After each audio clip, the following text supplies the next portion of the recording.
akwai daɗi ga wanda yake yin sana jini, akwai tausayi ga wanda yake yin sana gani, akwai shauki ga mai yin sokar kuja da ni, dan shi mahaɗinsa ruhi ne ko gudan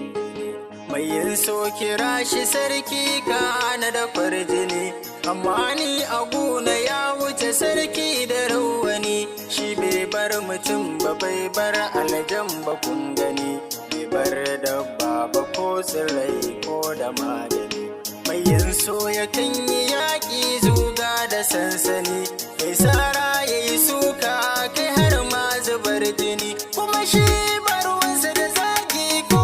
gunaguni, don in za ya talsi bai shawara ko ko izini, shi so baya duba girma ko kuma kankani, komai in mutum ya yi kan so babu tambayar sani, wasu sun ɗauki so wahala ne ba shi da amfani, wasu ko su rike shi tamkar abinci da madani, a cikin rayuwa ya ɗauka shi 95 tuni, tasirinsa ya yi kama da gangar jiki da kuma jini, da ya shiga zuciya shi zai ke baka umarni, don shi ke da kai ba kai ke da shi ba ɗan uwa jini, sannan so akwai wuya dan shi majanuni ne, amma gaskiya a so ita ce toshiyar gini, ya ɗau rayuwa shi ne kaɗai ke da idan gani, shi ne rayuwa don komai daga ƙarƙashinsa ne, amma ‘yan uwa duk da haka so